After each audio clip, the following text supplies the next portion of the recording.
Em primeiro lugar, meu boa noite a Thaís Arbex em Brasília, Raquel Landinha aqui do meu lado e o professor Jorge Abud, obrigado pela presença e pela participação, justamente para a gente trocar de STF.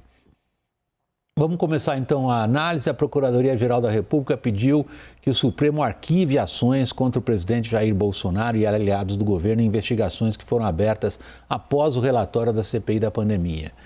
Nós vamos daqui a pouco trazer ao vivo as informações para vocês com os nossos repórteres em Brasília, mas já vamos colocar, sobretudo, o professor Jorge Abud nessa conversa. Jorge, você faz parte de uma roda, sabe disso, não precisa esperar que eu passe a palavra. O que provavelmente o STF faz quando a PGR pede para arquivar? Boa noite, William. Boa noite, Thaís, Raquel. Bom, William, historicamente, o Supremo, ele analisa o pedido da PGR, mas na maior parte dos casos, quando a PGR pede o arquivamento, o Supremo costuma anuir e homologa esse pedido de arquivamento. Recentemente, né, na atual gestão desta PGR, né, houve, por mais de uma oportunidade, uma manifestação do Supremo dizendo, olha, me parece que aqui há uma omissão, devolver os pedidos para a PGR. O que o Supremo formou como jurisprudência, como entendimento hoje? Né?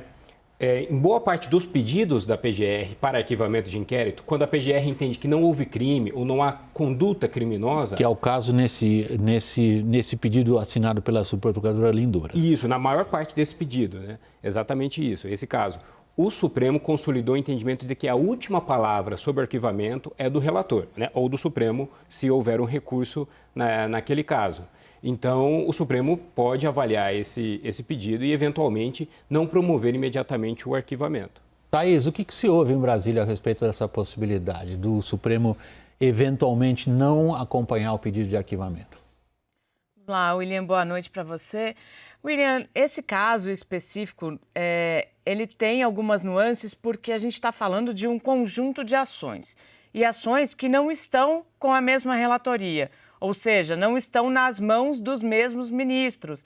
São diversos ministros que estão com essas ações que a PGR, a Procuradoria-Geral da República, pediu o arquivamento. A gente tem a ministra Rosa Weber, por exemplo, que vai ser a próxima comandante do Supremo Tribunal Federal e que foi a personagem desse caso citado pelo professor Jorge. Ela já, em mais de uma vez, se eu não me engano, e casos relacionados à CPI da Covid, ela não atendeu o pedido de arquivamento da PGR. Tem isso, tem casos com o ministro Dias Toffoli, tem caso com o ministro Ricardo Lewandowski, tem caso com o ministro Nunes Marques. Então, cada ministro pode agir de um jeito, apesar dessa jurisprudência do Supremo Tribunal Federal. E mais do que isso, William, por diversas vezes a gente tratou aqui na programação da CNN, aqui no nosso debate também, mostrando como o Supremo Tribunal Federal estava assumindo um papel que por muitas vezes foi o papel de Estado, de Ministério da Saúde na condução da pandemia. Então, mais do que uma avaliação jurídica, acho que tem também uma avaliação política. Como que o Supremo Tribunal Federal se comporta agora, sendo que durante toda a gestão da pandemia foi ele que em diversos momentos garantiu que houvesse um combate de fato à pandemia aqui no país. Intervir nesse ponto, Raquel, se não tenho mais uma pergunta para o professor Jorge. Queria fazer uma observação, William, sobre o posicionamento da procuradora Lindora, que eu acho que casa com o que a Thaís estava falando. Ela diz em diversos momentos, li ali vários dos pedidos de arquivamento que ela faz, que a CPI agiu por motivos políticos e que juridicamente os pedidos não se sustentavam. Só que quando você vai olhar a fundo, dá uma impressão que ela atua muito mais como advogada de defesa do presidente Jair Bolsonaro, eu sei que é forte a expressão, mas é isso mesmo, do que como procuradora, como agente do recurso. Por exemplo, separei alguns trechos aqui. No momento em que ela fala de charlatanismo, ela fala ali, olha, o presidente Jair Bolsonaro não pode ser acusado de charlatanismo porque ele efetivamente acreditava na eficácia da cloroquina. Isso no momento em que já havia evidências internacionais múltiplas de que a cloroquina não funcionava. Parece um argumento de um advogado de defesa. No outro momento em que ela fala do uso de máscaras, ela diz, olha, ele não usou máscara em diversas ocasiões, mas não era porque ele queria que as pessoas se contaminassem ou queria propagar a doença, mas porque ele acreditava que havia motivos na economia para manter a economia funcionando. De novo, parece um argumento de um advogado de defesa. Jorge, deixa eu colocar as duas observações feitas tanto pela Thaís quanto pela Raquel. A Thaís traz a nossa observação, a seguinte constatação.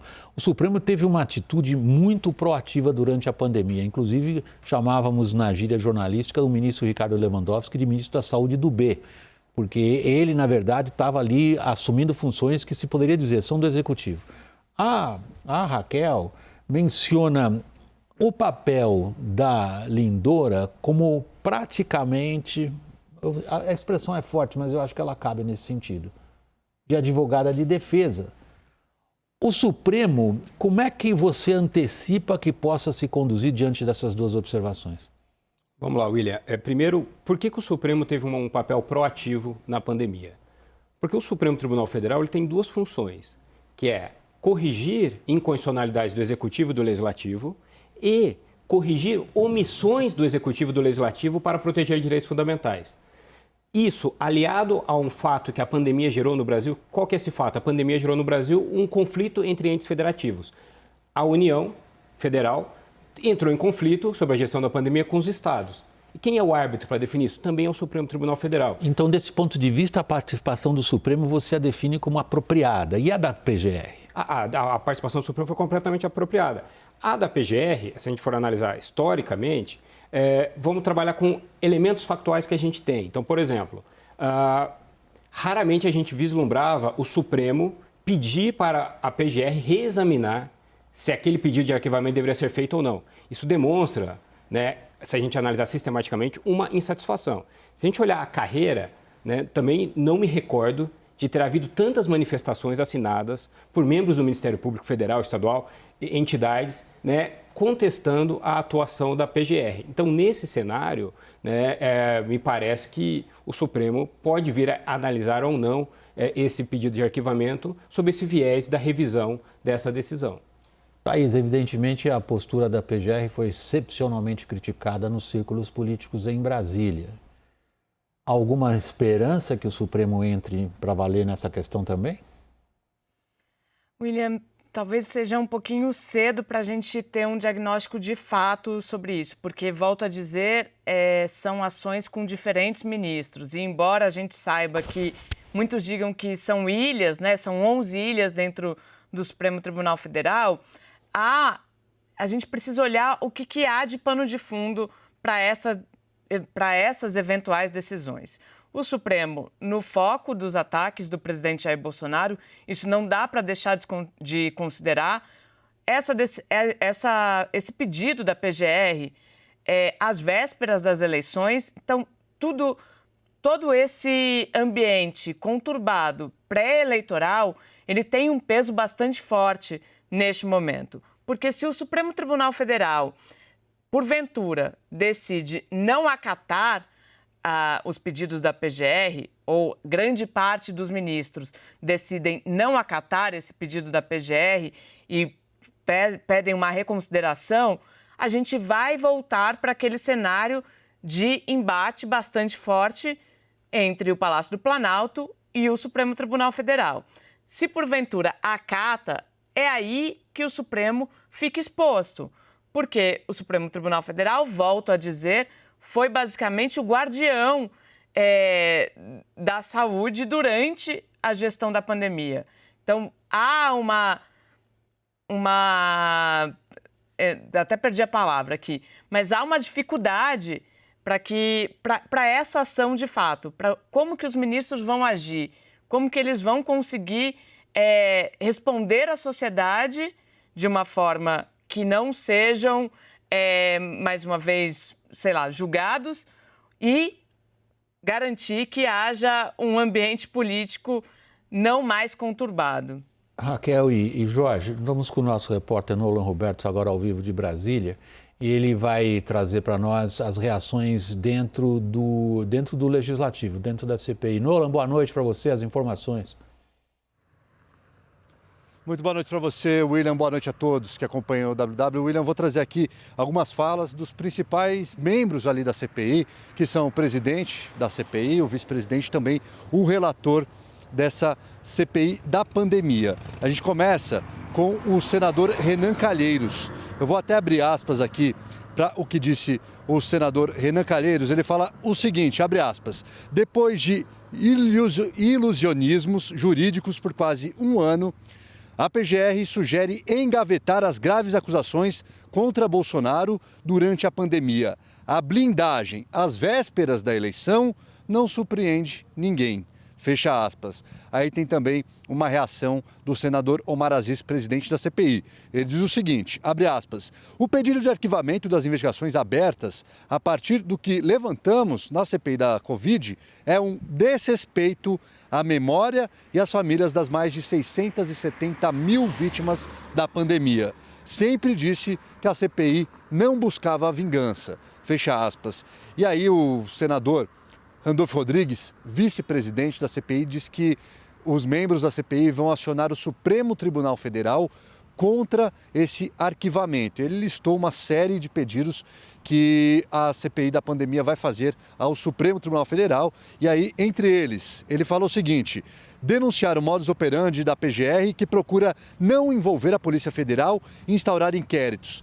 Aí também pedir a intimação pessoal do senhor Augusto Aras para se manifestar nesse processo e não através da sua testa de ferro, é assim que ele chama, a senhora Lindora Araújo. Fecha aspas.